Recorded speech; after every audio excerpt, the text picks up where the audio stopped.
Hey guys, Carl from Purple Misplace. Today I'm taking a look at the Monuments expansion for Catacombs Cubes from Ellsworth Games. This video is going to be a little bit different from my normal videos in that today I'm not going to be doing any playthroughs. Instead, I'm basically going to do a general overview of the expansion, show you what comes in the box, what kind of things it adds to the game or changes in the game, and then I'll finish up with a little bit of a review of what I think it does for the solo game. And I'll also make sure to mention at least what my expectations are for what it would mean for the multiplayer game as well. So let's get down to the table and I'll show you what we've got. Alright, so let's take a look and see what comes in this expansion. This expansion is actually going to offer two things to you. First, this expansion is going to give you more content of what is already included in the base game, just to give you more variety in the game. And then on top of that, it's going to introduce a few new pieces and one new mechanic, well, 1.5 new mechanics, I'll show you in a minute, to this game. So let me start first by showing you what it gives you more of that you've already got in the base game. And the first thing is the standard village buildings. It's going to give you 4 new level 1, 3 new level 2, and 3 new level 3. Let me show you those buildings right now. So this is the Stargate, Izchak's Trading Post, Zotha's Gatehouse, Hearthshire Stables, Honeymoon Cabin, the Alpaca Hotel, a Torii Gate, a creeper statue, yes, that creeper, a little bit of Minecraft influence here, a giant throne, and the Stormtrine Bank. In addition to those regular buildings, you're also going to get 4 new palace buildings, the Tesseract Palace, Castle Meepoth, the Spice Refinery, and the Lick Lord's Mortuary. So these can just get added into the game. Now remember, when you do add those village tiles into the game, there should always be 9 of each level. So 9 level 1, 9 level 2, and 9 level 3. So you're going to shuffle in those and choose 9 of each level at random for the game. On top of the palace, we've also got now some new residence tiles. There's a Crystal Dome, Haunted Mansion, Oakhurst Hall, and the Elven Outpost. And one more addition to something that's already in the base game. The base game comes with this starting tile that's got a black arrow on all 4 sides. The expansion adds in another one of these starting tiles now that's got a red, blue, and gray side in place of those blacks. So this gives you a little bit more ability to trigger those coin abilities when you're placing off of the starting tile than you got in the original game. So again, you can start with either of these tiles when you play with the expansion. In addition to that, the game also allows you to play with a 5th and 6th player. So it gives you the components you need to play with a 5th and 6th player. That means you get 2 new player boards. You've got Regulus and Beeble. Also, to make it playable with 5 and 6 players, you've got a new 2 sets of dice. If you're using the dice for drafting, you can use these for your 5th and 6th player. And of course, to play with a 5th and 6th player, you also need pieces. So the game comes with red pieces and green pieces to add for your 5th and 6th player. And in addition, because of some new mechanics in this game, you get an additional 2 buildings in each of the original 4 player colors. So those are the things that sort of build on what the base game already offers. So let me show you the 3 new pieces that come in this expansion. The first simplest replacement, or not replacement, but addition, are these park tiles. Now I told you before that you've got a level 1, level 2, and level 3 building. There should be 9 each of those, always, regardless of which tiles you're using. But if you decide to add these park tiles, these 3 tiles will be added in addition to those base buildings. So you're going to have 30 building tiles instead of 27 building tiles. And what these are going to do is simply score you 10 points. You don't get any kind of special bonus action or resource from these tiles. They simply score you very large numbers of points. So those are the 3 park tiles. The other big thing that sort of doesn't really change the way the game plays mechanically, but adds a lot to the game, are 2 new shapes. You're going to get this 4 piece, sort of lightning bolt or S-shaped piece. You might recognize this if you play some Tetris.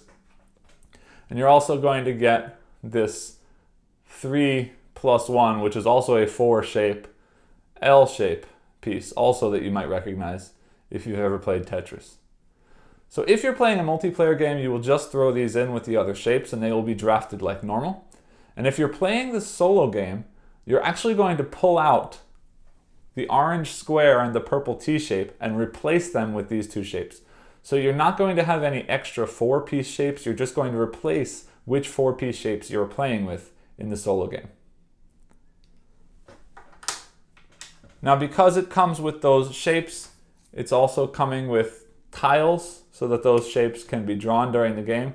Also, the dice that I showed you before are not only for the 5th and 6th player because those dice also contain the yellow and blue shapes on them. So those dice will actually swap out some of the other dice at low player counts as well. And the last thing that's new in the expansion, and the thing that actually gives the expansion its name, are these monument tiles. Now unfortunately, just like with the residence tiles in the original game, in the base game, these cannot be used in the solo mode. These will only be used in the multiplayer game. But these add an interesting new mechanic to the game. So let me try and explain. In the base game, you've got these residence tiles. And when these residence tiles are built, you place one of your buildings in the corner of that tile to indicate that you own that building. And then from now on, anytime anybody builds next to that residence, you're going to get one free resource of your choice. The monument tiles work in a similar way, only the monument tiles are going to help both the owner and the person who is placing the new tile. So the residence tiles are given to you at the start of the game and you each have your own residence tiles. The monument tiles actually get placed on this space on the board that wasn't used in the base game. So you're going to draw a number of tiles equal to the number of players and you will place them there. And they're basically an alternate option when you're building tiles. You can use those monument tiles instead of the building tiles. Now each player is only allowed to build 2 monuments during the game. And again, there are only a number equal to the number of players. So they will run out if you keep building them. But let me show you what they do. When they get built, of course you score the points as if you would score any other building. Now when they get placed, just like with a residence, you're going to place one of your buildings on that spot. And what's going to happen is this. Anytime anybody else places a tile that's connecting to this monument tile, they're going to trigger whatever it shows here in the corner. And let me explain how that works. There's going to be a couple different ways that that's going to work. All right, so there are 3 basic types of monument tiles. Let me explain them to you now. I'll start with the easiest one first. As I mentioned, if you play a tile next to someone else's monument tile, on your turn, if you complete the condition shown in the left corner of this tile, you will get 1 point. So in this case, if I am able to build the building next to this monument, again, if I do not own the monument myself, and my monument contains this shape inside, the building I built contains this shape inside, I score 1 point. Again, if my opponent owns this monument and I build a building adjacent to it that contains this shape, I will score 1 point. On a tile like this, same thing, but if I build a building adjacent to my opponent's monument that does not contain this shape, I score 1 point. And finally, there's ones that look like this, which means that if I build a building next to my opponent's monument that is of the level shown here, so for example, in this case, if I built a level 1 building next to this monument, I would score 1 point. All right, so I've explained to you what happens when you build next to someone else's monument. But what happens when somebody builds next to your monument? If you own this monument and someone builds adjacent to your monument, you're going to choose a coin of any type, your choice. So again, if someone builds next to your monument on their own turn, you can choose a coin from the supply of your own choice. So as you can see, these are a lot like the residence buildings in the original game, except not only are you getting a benefit, in this case a coin of your choice, but the person who is building next to you is also scoring a point if they match the condition in the upper right corner. That's basically it for what's included in the expansion. I'm going to show you a little bit about how things fit into the box, and then I'll meet you back up top to tell you how I feel about this addition to the solo version of the game. Alright, so in my last video I mentioned that the expansion would probably fit nicely inside the insert from the base box. So I want to show you exactly that that is true, and I'll show you how it works. Now my organization in here could be a little bit better organized than it is, so I will apologize in advance, but I just want to show you that it does fit, and it's designed pretty nicely to fit everything inside. So let's take a look inside. Alright, so here we've got the rulebook from the base game, and the rulebook from the expansion. And then we've got some pieces in here, right? These are the shape tokens from the base game. These are the tokens that you don't use in the solo game, so I've separated them out. These here are the new tokens with the shapes from the expansion. These are the coins from the base game. These are all of the player pieces from both the base game and the expansion, because they're the same thing, just was convenient to have all the player pieces together. And we've got the board for the dice from the base game. These are the player boards, the original 4, plus the 2 from the expansion. Here I've got the game board from the base game. And then the rest, you can see the insert is very well designed. So here I've got all of the wooden pieces from both the base game and the expansion. These are the dice from the expansion. I've got them separated in a bag, but you wouldn't have to. And the rest of the dice from the base game fit very nicely right in here. Now, it's actually designed very nice that these insert holes are perfectly designed for each unique type of tile, aside from a couple of extras, right? So here are all the level 1 tiles. These are all the level 2 tiles. These are all the level 3 building tiles. Now, here I've got a couple extra. These are the extra building tiles from the expansion. Here are all the residential tiles. These are the 2 starting tiles from the base game and from the expansion. These are the new monument tiles, and these are the palace tiles. So I hope you can see that everything fits very, very nicely into the base box. And the organizer seems to be very well designed with both the expansion and the base game in mind. Now I did mention before that I had the punch boards from the base game underneath the insert when I was storing only the base game. In this case I took those out to give me a little bit of more space on top so that we could fit all the extra components that came with the expansion. Alright, so maybe back up top and I'll talk about how I feel about this expansion in the solo game itself. Hey guys, welcome back. I hope that overview was helpful in letting you know what's in the expansion and how it changes the game. So let me talk a little bit about what I think about the solo game using this expansion.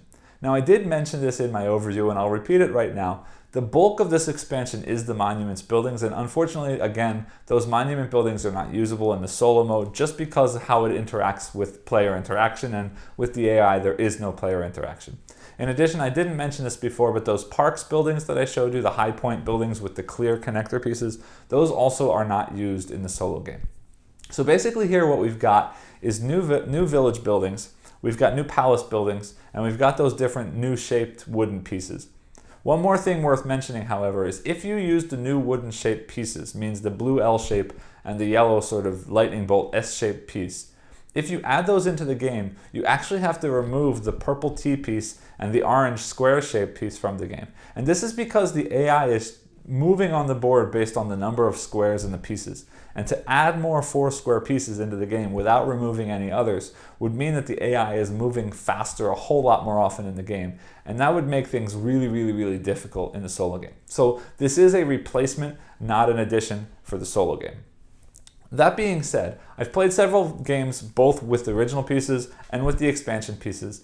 And what I'll say is this: if you enjoy the game as is in the base box, I would strongly recommend that you get this expansion. Not because it's changing anything, not because it makes the game dramatically any different than it originally is, but what it's doing is it's just giving you more. More variety in buildings means more variety in puzzle, more variety in challenge, more variety in using your head to figure out how to make these buildings work. And switching out the shapes is also giving your brain a new challenge to figure out, how do I make those shapes that I'm already familiar with the original pieces, now using these different shapes. You've already built them before using the pieces that come in the base box, and now you've got to think about new ways of building the same shapes using different pieces. And I think that's really cool. So if you're going to play this game a lot solo, I would definitely recommend this expansion strictly for the fact that it's giving you more stuff, which means it's adding more variety to the game, and it will give it more longevity and more replayability for sure. Other than that, there's not much that's changing here in the solo game, so there's not a whole lot more for me to talk about, except, as I mentioned, more variability, more replayability. Now, looking at the multiplayer game, unfortunately, I haven't had a chance to play this multiplayer yet, but I will say this. If you play this multiplayer, the expansion gives you sort of a variety of options on how to add things from the expansion. Adding the different shapes, adding the different village buildings, adding the different palace buildings, I think those are pretty much a no-brainer because it just adds more variety, and more variety makes things fresh and interesting every time you play. So the other things that you've got here that you can add in are those palace tiles, the extra character boards, and of course the monuments buildings. So let's talk about each of those. The extra characters are basically the same as the original characters, only your starting pieces now are going to be using the new pieces. So there's really no reason not to just throw those characters in, and if they come out in the game, they come out in the game. The the park tiles are basically just an extra set of 3 buildings that you can put into the game. And they're going to be high point scoring, but they're not going to have any special triggers for those coins that you're collecting or for the extra points you get when you place the building in your tableau. So if that adds something for you or doesn't add something for you, that's sort of a personal preference thing. I would throw them in anyway. Like I said, it adds variability, it adds the ability to score more points, which is an interesting thing to put into the game. Now, the monuments buildings, the bulk of this expansion. For me, again, not having played this game multiplayer, I can't give a real sort of feeling or thought on this, but my expectation is that I would love to play with these monuments buildings. The residence buildings in the original game give you the ability to claim ownership of a building in the town or in this village that everybody's building together. And what it does is when somebody builds next to you, it gives you a resource. And that's fun to have this sort of initial level of player interaction in the game, that where I place things not only matters for me, but matters for later on where other people are going to place things. Now, adding the monuments to the game does a couple of nice things. Number one, instead of making those residence tiles my tiles, they're placed on the board and we're all competing to place those on the board. Number two, it adds another level of the player interaction. And number three, now this player interaction is not just helping me when somebody places next to me, but also helping the person who's placing if they're meeting those conditions. And what that means is it's more likely that somebody's going to actually place their building next to yours instead of trying to go on the other side of the village and avoiding your building, right? So it not only increases the amount of player interaction, but it also increases the chance that somebody is going to want to go pursue that player interaction. And I think that's pretty cool. So for me, this expansion is a no-brainer if you like the game. If you've already got the game, you've already played the game, you've already enjoyed the game, I don't see a reason not to throw this in, even if it's just for the added variability and the added replayability of the game. And again, adding those monuments into the game, I think is going to make it even more fun. I don't have experience with it yet, but I think based on what I've read and what I've seen about the game, that I would expect it would help quite a bit to have those in there. I hope you enjoyed this overview and review, and I'll see you next time. Make sure to like and subscribe below. Thanks.